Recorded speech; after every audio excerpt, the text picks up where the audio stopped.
welcome to the first edition of 10 Seconds, the new podcast, vlogcast, whatever you want to call it. Our first guest is Stew Baylor, coming off of a huge opening round at Big Buck GNCC in 2020. And Stew is, we begin a new decade and a new season. I mean, there's a lot of newness going on with what you got going on out here.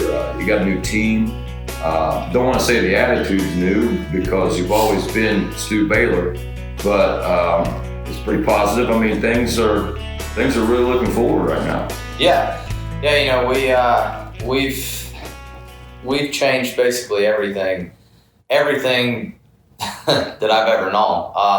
I've been with the same company, I think, support wise, God, I want to say since 2004. So quite a while, 16 years with the same company. And,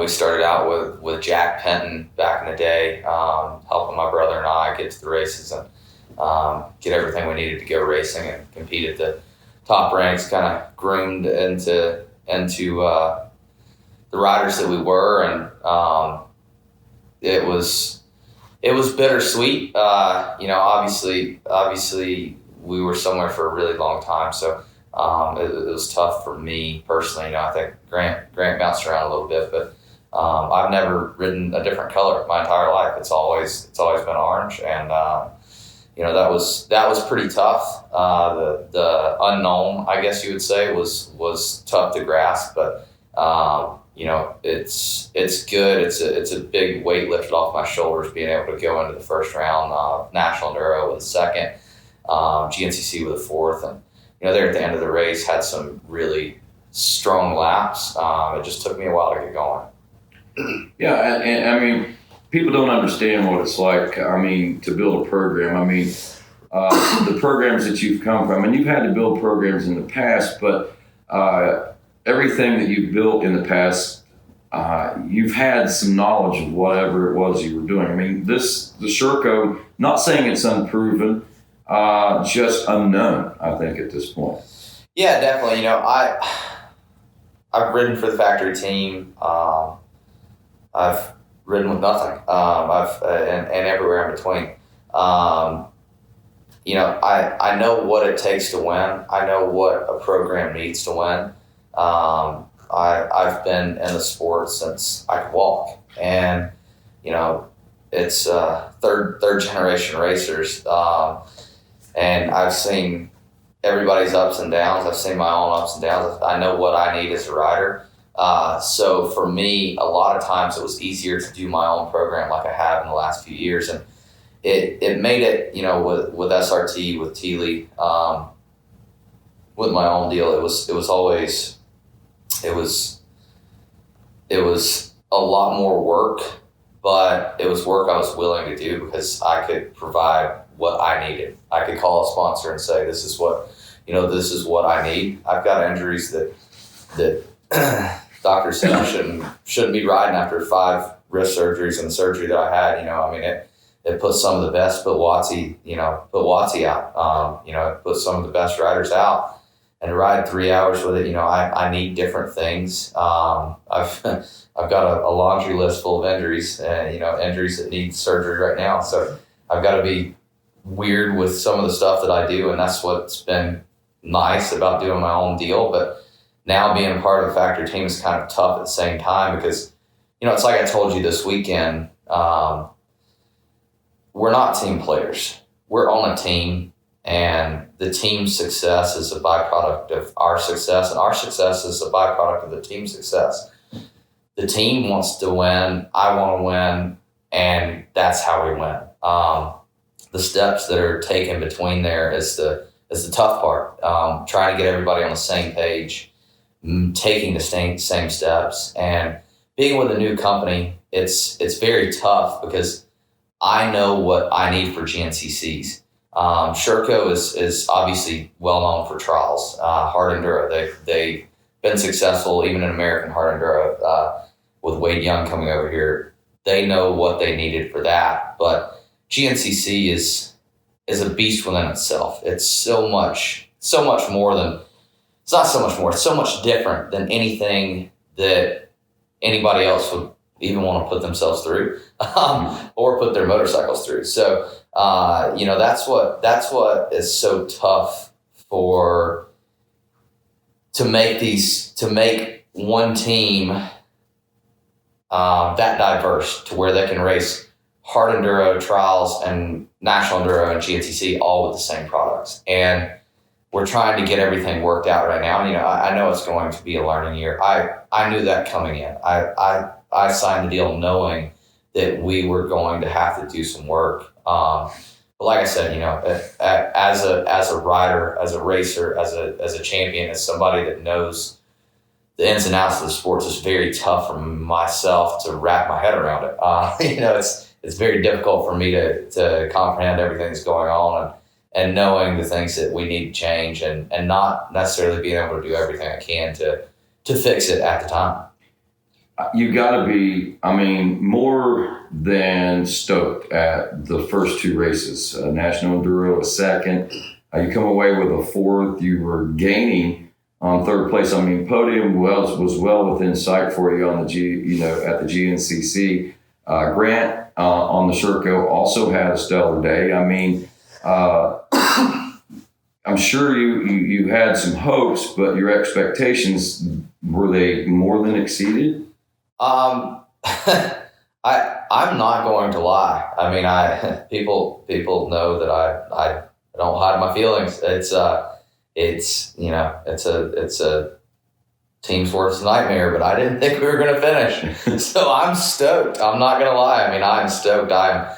The bikes have really proven themselves to compete and perform and finish a GNCC with the operating temperatures, the mud, the elements that we put them through.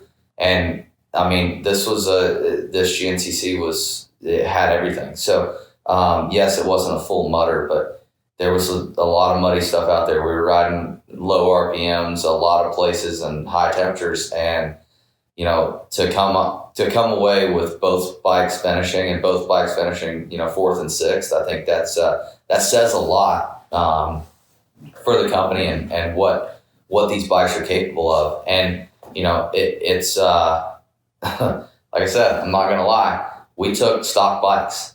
We took stock bikes that were stripped down to a frame, put a couple parts on them, slapped together within a week, never rode them, didn't throw a leg over them, checked our sag, didn't even have time to really go through them.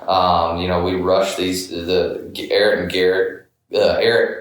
and Garrett worked their ass off all week, and it was I saw the time that they put into these bikes, and I was hoping and praying that we didn't break down, and we didn't, and that was a sigh of relief, a huge weight lifted off of everybody's shoulders to know that we could finish the GNCC and do so on a stock bike. From here, it's we talked about it a lot last night. The possibilities are endless.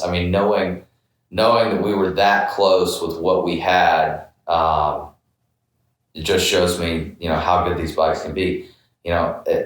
It's little things. It's little things that add up to those big margins. And this week I think I was 3 minutes down after 2 laps. So I after that I clicked it in gear, and kind of the last 2 I found my groove, but it took me until then to learn the bike at GNCC pace and on a track that rough. So it's good to see, and like I said, a huge sigh of relief looking back. So a lot of emphasis put on GNCC.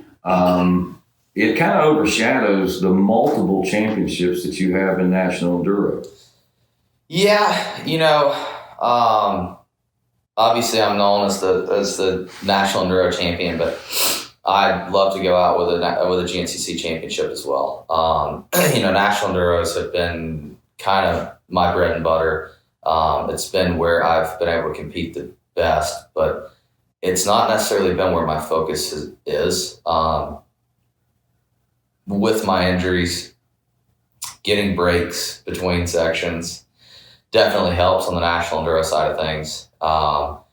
the the first thing I do when I cross the line at a GNCC is go back and ice my joints. So, I can ice between sections at a national enduro, and that's where I've seemed to have the longest stride, and it's been a really solid run at the national enduros. But the GNCCs, like I said, that's where I want to win. And what most people don't understand about the GNCCs, especially people that aren't familiar with the GNCCs that may be watching, is we see 10,000 faces a year, 10,000 racers a year. I mean, I think the average the following that actually follows the sport is just over 40%, which means we're bringing 60% new guys in every weekend, and doing what we do in front of such a big platform, not just a big platform, but a platform of racers, of die hard, go out and buy 4 bikes a year, compete at the top of your local ranks, and come to a few nationals. Like, that's what I'm lining up in front of. That's who we're lining up in front of.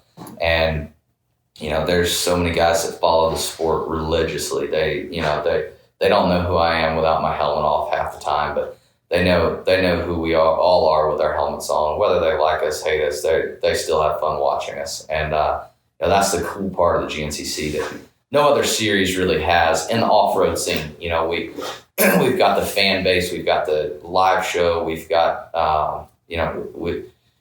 we've got everything that you could ask for as far as an off-road event. I think the whole GNCC crew has pushed to elevate the sport in a way that nobody else can touch it. And every year, they're continually making changes and trying to push it that much further. So that's why I look forward to the GNCCs. That's why I train for the GNCCs. That's why I want to win the GNCCs. I mean, I rode my first GNCC 17 years ago, and I've wanted to win that championship. That was when U-Haul was winning them. And I've wanted to win that championship with everything I've got since then. Let's talk a little bit more about the Sherco and the deal. I knew, and a lot of people we knew, leading into the end of the last season that you had this deal working.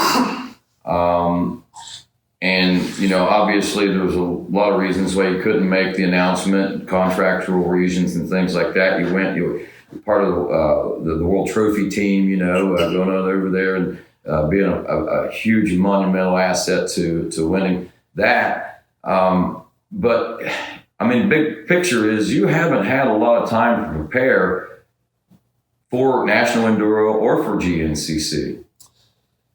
Yeah, there was a lot of wasted time, I want to say, and it was on both sides. I could have done more, they could have done more, we could have been better prepared. But looking back at what we've done so far, I can't believe what we've done with what we had. Like I said, I can reiterate that all day, but these guys didn't understand what they were getting into. I didn't understand what I was getting into. So there was a lot that we've overlooked. There was a lot that we've overcome. There's a lot that we've still got to do. But like you said, we came in this season with 40 hours on a bike, and I've got 40,000 hours on these bikes. So it was really tough. Hey Garrett, UPS is here. Got parts showing up. Hopefully. That's a good thing. Maybe it's a new bike. No, I mean it was a lot to take on in a very short period of time. From the time that we got back from ISDE, I believe it was almost December, and like I said, I've got a lot of injuries. So when I got back from 6 days, it was like 2 weeks completely off of the bike. And when we came back, I started riding a stock bike. And when I say stock, I mean a box stock, like no suspension, no anything. And that was what I had. That's what I had to ride. everything, we were still working the deals out. We were still trying to get everything taken care of for the season. So, is it anything cool? Knee braces. Like I said, injuries. Snapped the knee brace last week. Saved me. Nice. So, yeah, I mean, it was a lot to take on. We rode a box stock bike. We tried to work through what we could, issues that we could find, try to fix those, and to get a bike ready to go GNCC racing with the ruts, the temperatures, the grueling, destroyed track. There's so many little things. There's stiffening the subframe, the brake pedal, and the shifter design. Little things that you don't think about until you actually put the seat time on and realize what needs to be done. So with a month and a half before the first round on the bike, it was extremely tough to get all of the things done that we needed to get done. We're getting brake pedals made, we're getting shifters made, we're getting swing arms and subframes made, linkages, triple clamps. But with a month and a half, these guys are doing it all in the machine shop, and it has to be to 1,000th. And a lot of guys won't do it because of liability. If I were to get injured with this new stuff that they're trying to make for us, it didn't give anybody quite enough time to get done what we needed to get done. So, I understand this year is going to be a lot of work. We might be trying a new triple clamp next race, and might just line up with it and just see how it does. Well, honestly, I'm pretty impressed. I mean, with it being bone stock, I mean, doing especially with what the Baylor Boys, period. I mean, if you guys can take a motorcycle out there, put it through what you guys put it through, literally breaking that motorcycle in on the first lap. I mean, that's how new your bike was, from what I understand. So, I mean, that says a lot about what you've got to work with. Sounds like you've got something good to start with. Yeah, definitely. I mean, like I said, I was blown away with the results that we've had. I was blown away just to finish GNCC. I mean, that in itself says a lot about a motorcycle. I basically, if you can finish a GNCC, your bike should be able to finish an ISD. Like that's how relatable it is. I mean, a GNCC is one of the toughest things on riders and motorcycles combined. So, we've got a hell of a starting place, a better starting place than I think any of us realized that we would have coming in. Like I said, I didn't think we'd finish. I didn't want to say it out loud, but now looking back, I can say that openly. I was really concerned, and we, the only issue we had was the shock fading, and we've got a stock shock on the bike, so that's what you expect. We've got it revalved, and that's it. Luckily we were able to get some factory forks, but the parts aren't quite available. Like I said, there's a lot of things that aren't available for these motorcycles yet, and that's what we're working so hard to do. With Sherco, with the companies that we're working with, is build within the U.S., build everything so that when the consumer gets these motorcycles, they've got the opportunity to go get the new clutch that we raced this weekend. Recluse built us a clutch. It lasted 3 hours. Otherwise, we wouldn't have finished the GNCC. I know for a fact. The way that I ride the clutch pretty hard, and I was having clutch issues. Sherco and Recluse combined, we built this clutch that lasted a GNCC. That speaks for itself. And it's cool being a part of the program from the start in the U.S. From the clutch to the brake pedal, the shifter, the swing arm, subframe, being able to make these parts and have input. And if I'm making them or part of making them, we know it's going to be tough because, there's two guys that are harder on bikes than anybody. I think it's, I got to give it to Thad. He's the hardest, but I'm a close second. I'm trying to get there. Being 220 pounds, I mean, when I hit stuff, I hit it hard. There isn't much give. And so, if this stuff lasts for us, I know it's going to last for everybody. And that's that's one of the coolest parts about being a part of this program is being hands-on and actually being here from the get-go, from the jump, and knowing that these bikes aren't just built for everybody. They're built for what we need and what a racer needs. One of the most storied careers in GNCC racing, Stew Baylor. We'll be back in just a moment to talk a little bit about the background.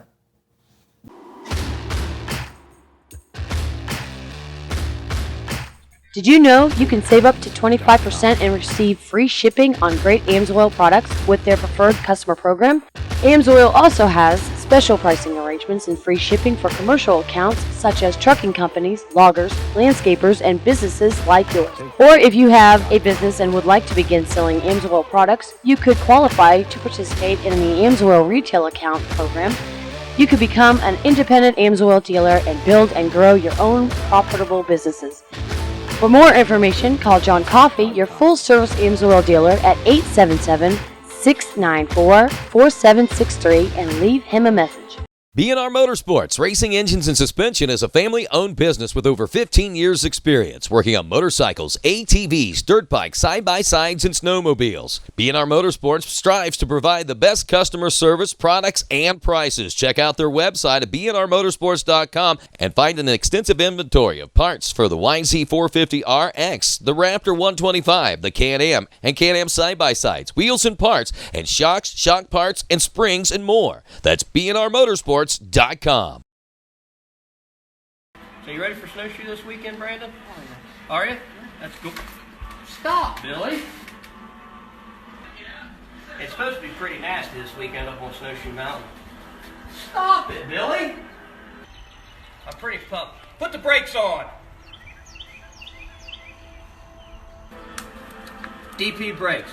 Good enough to stop my ATV, his ATV, and hell, it'll even stop a Billy.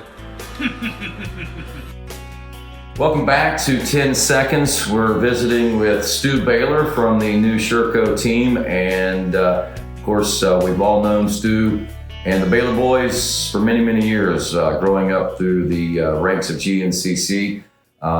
As we said, probably one of the most storied careers in the history.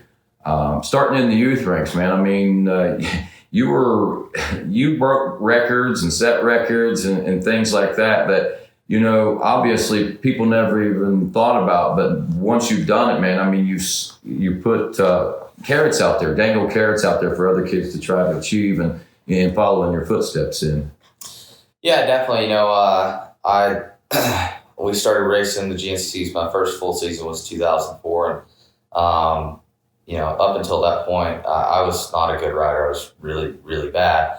We won a local race and we beat some of the kids that were winning GNCCs at the time. And that's when we were like, all right, well, let's go see if we can do it at a national. And we were able to do so, get the championship in 2004. I think 2004, 2006, 07, 08, I was 13 and went 8 for 8 in the Super Mini 14-15 class. You were able to bump up one class, and as the youngest kid in the class, I won the first 8 races and wrapped up the championship as well as the overall. And I was the only rider to have done so. And JoJo Cunningham, you know, now years later, 11 years later, he was able to break that with winning the first 9 races. I think he was a year older though, so. And I didn't stick around for 9. I was at that time you could win the overall for 8 races. So you know, we went straight to the A class, and you know, as a 13-year-old kid, we went to the A class, got a few top 3s straight on the big bikes, and won the following year in 2009. Won the A class. The following year, turning 15 years old. You know, I went to the XC2 class. At 16, I won the XC2 class. 17, I was leading XC2 with 6 rounds in, and I was 2nd overall, ranked for the season at the time, I believe. And we had a major wrist injury that sat me out for quite a while. Was able to actually still win the National Enduro Series, and doing so at the youngest age, I believe was 16. I turned 17 mid-season, and from there it was a struggle. I got to sit with you in the Racer TV trailer for around a year, maybe a little over a year, and once we came back from that, it was it felt like for a long time I would never find my groove. I knew I had the speed. I could run with these guys for a lap. I could beat them for a lap. I could beat them for 2 laps, and then the wrist would just, the pain would take me to my knees, and I got to the point where I just kept getting re-injured, and I didn't know really where to turn. I thought I'd probably be working a real job in a matter of months. And I contacted a new trainer, Nate Martin at the time. And I was like, listen, I don't know what to do. I've been injured countless times. I can't figure it out. And he's like, well, it's funny. Actually, I met him. I was at the bar at Snowshoe, definitely not sober, but we were talking about my injuries, and he was like, well, why don't we see what we can do? Let's sit down one day and we can go over your injuries. I've got some stuff that might work, might not. And I want to say this was 2016. So, for 4 years, I was really just struggling, trying to do whatever I could on my own. And at that time, I was with the SRT and had KTM Sport. AG was my mechanic, and I felt like we had everything in place except my injuries that I just couldn't control. And Nate was able to take me to the next level. We came out in 2017 with the opening round win, and ran second for the first half of the season until a bacterial infection sat me out. I passed out, fell off the bike. I was the first running of the deer farm race. Got really sick there. Spent over a week in the ICU and quarantine, and Wow. They didn't know what I had for a long time until the blood work finally came back and told us. But it just seemed like, okay, we got where we needed to be, and now it's back to the bottom again. What was the bacterial? Was that from an injury or? So it was weird. They I have Epstein-Barr, so they said most likely the EBV flared up and just killed your immune system. With the GNCCs at that point, I was running GNCC's National Enduro Sprint Enduro, so I was racing every weekend and training between, and working a lot with Nate. He was coming up here every week, and we were aware of the EBV, but at the same time, I was winning. I was where I knew that I could be for the last 4 years. So Nate would tell me, don't do more than what I say. And I always wanted to do a little bit more. And, I've always been 220 pounds. Like I was down to like 198 at the time. And I felt like I was doing the best that I've ever done. I was the strongest I'd ever been on and off the bike. And that, sat me back down, and I was like, what are we going to do? Like now I've got Epstein-Barr. I can't train. I stopped riding through the week, and it was, 2-3 months before I felt back normal again. And we finished out that season strong, but it wasn't where we needed to be. I got third in the GNCCs. We won the National Enduros. We won the Sprint Enduros. Had, one of the best years that I'd ever had. Doing so under the weather. And then, moving forward, the next year we really focused on trying to build everything baseline leading into 2018, towards not getting injured from the way I rode, doing things differently. And again, 2018, won the National Enduro Championship. I was second in the full gas series. Came down to the last round in a couple seconds, basically. And it was again one of my strongest years. 2019 won the national enduros again, but I felt like there was more for me out there. There's more that I could do with the right support, and I've got nothing but good to say. KTM did a ton for my career, but I was never their chosen guy. I never would be, and I understand that. I was groomed and raised by those guys, but they don't like my image, and it is what it is. So, I like to have fun, and I like to win races. And if they don't like to win races and like to have fun, well, then I needed to find somebody that did. So, I went out and started looking, and I just needed that next step. I needed somebody that could build a program for me, and that's kind of where we are now. I know that I probably won't be racing that much longer. I've just got too many injuries. It's plain and simple. I think I'm 5 years younger than Caleb and Thad, and those guys still look solid, but I doubt I can hold out for another 3. The wrist hurts. It hurts bad. Want to have kids and slow down, and more power to those guys doing what they do with taking the kids to the races. Is cool as hell, but I couldn't. I don't think I could be that disciplined. I don't know that I could deal with raising a kid at the track. Obviously I want to raise my kid in racing, but I don't know that I could raise my kid while racing. So that's being realistic. I'm looking at a couple more years to do everything I can, and I just needed a change and needed somebody that was there to back me 100%. And that's where I feel with Sherco. When it's like we talked last night. You look around the pits, and when I was with KTM, you looked around and you saw a bunch of orange coats. They were there for Caleb, Ben, and Josh. The Sherco team, when I looked around this weekend, they were there for me.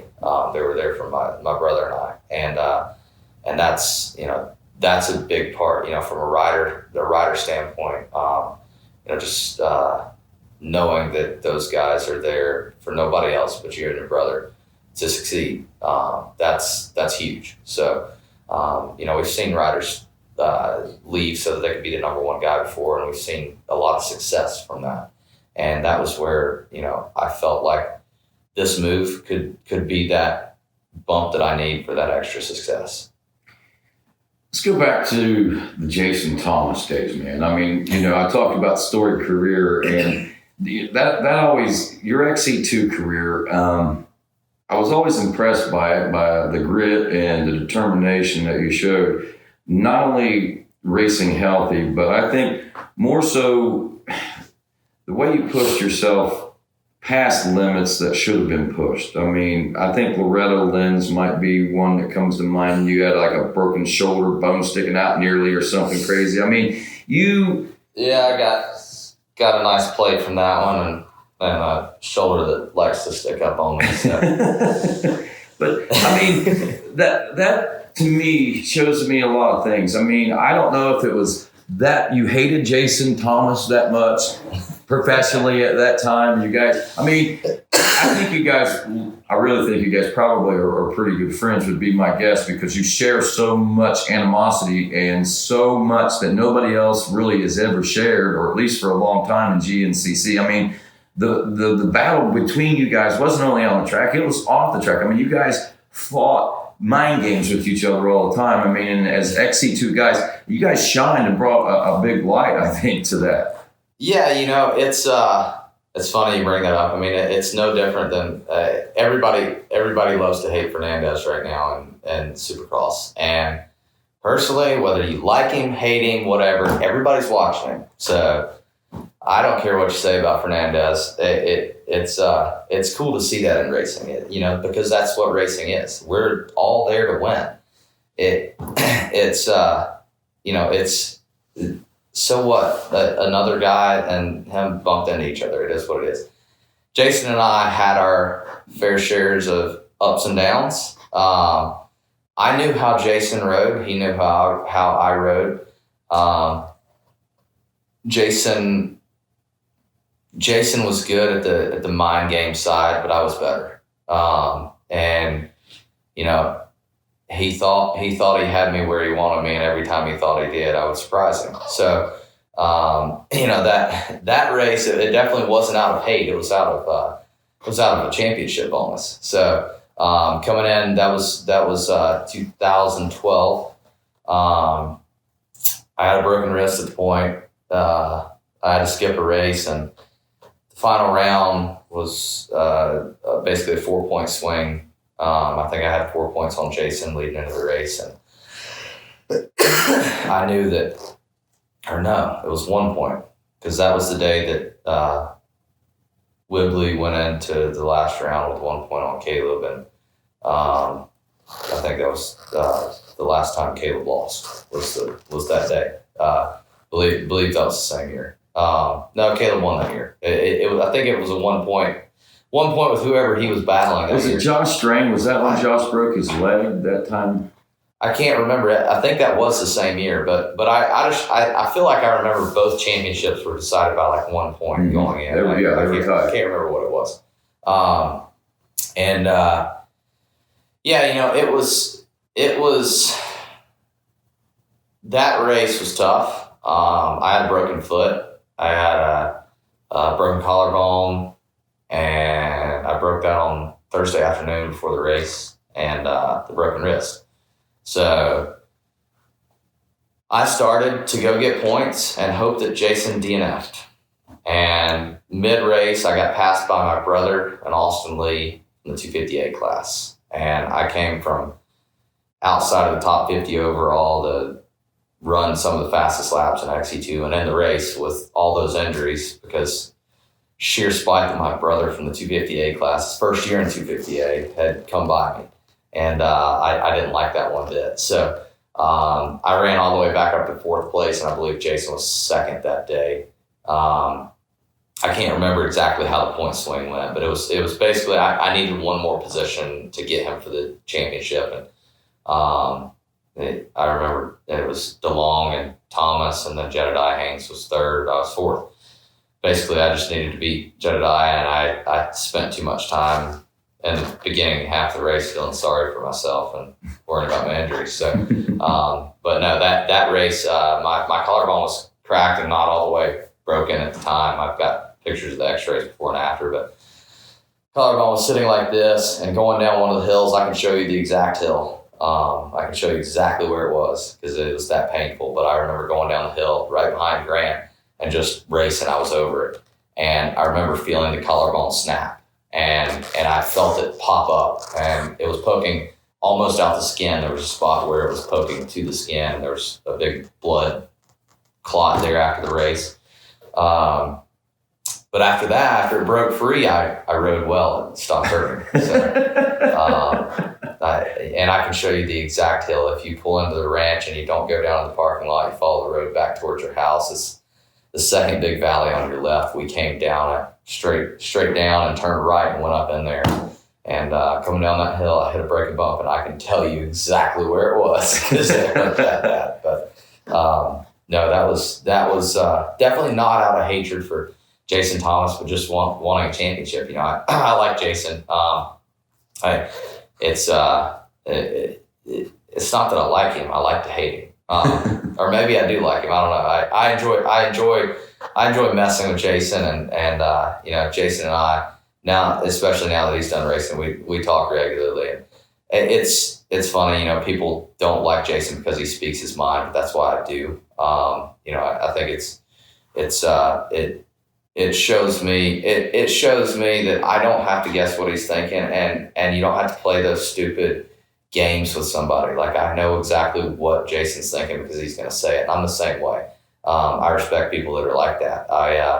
I don't like when somebody tells me something and it doesn't stick with their word. It doesn't matter what it is. If I tell you I'm going to do something, I'm going to do it 100%. So, that's the cool thing about Jason. I know what I'm getting out of Jason. I think everybody can agree they know what they're getting out of Jason. And, that's why people love to hate him. That's why people love to follow him.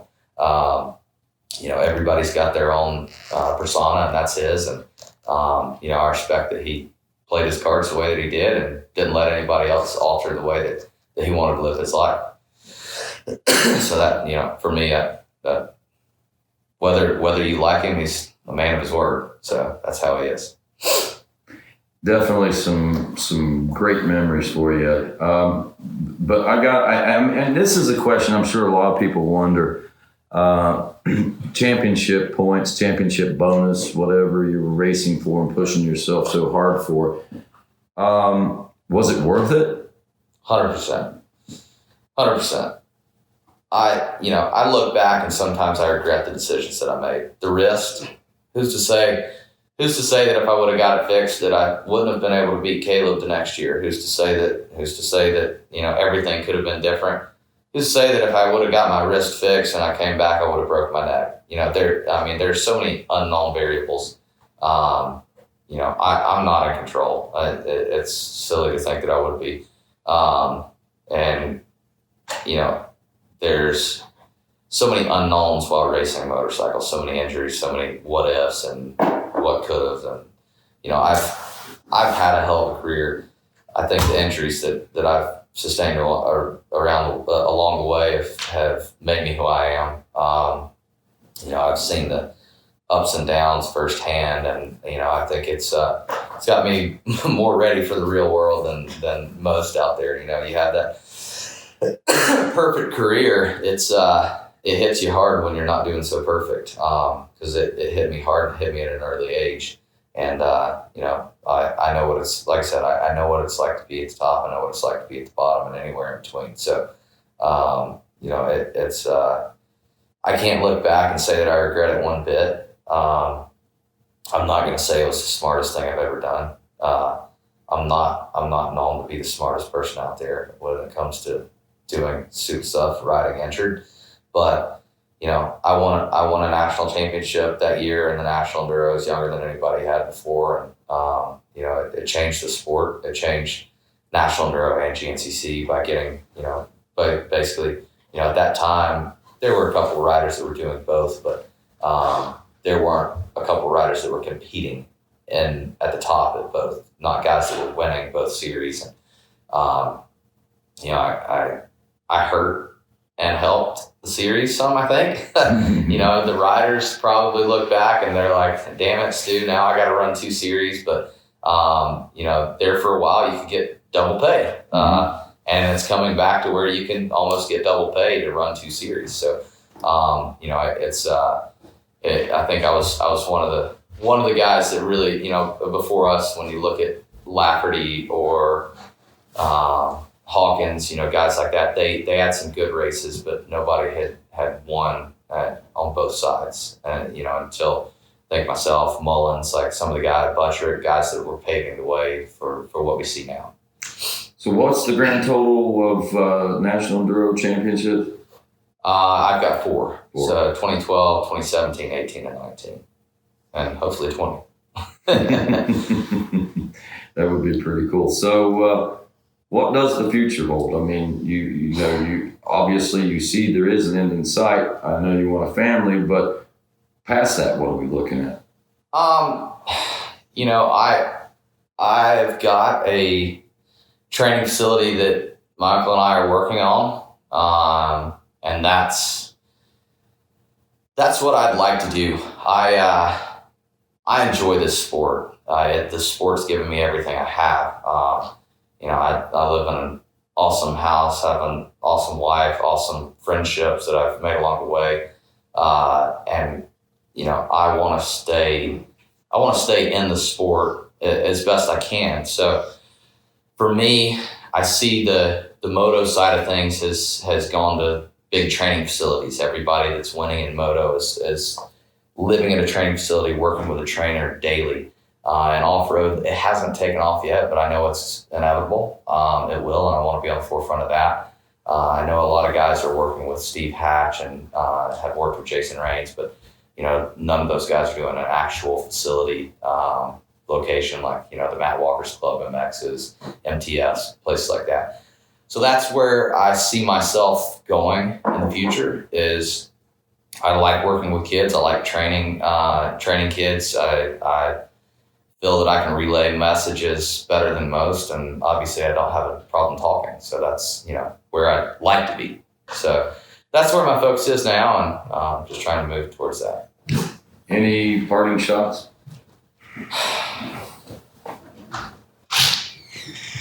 No.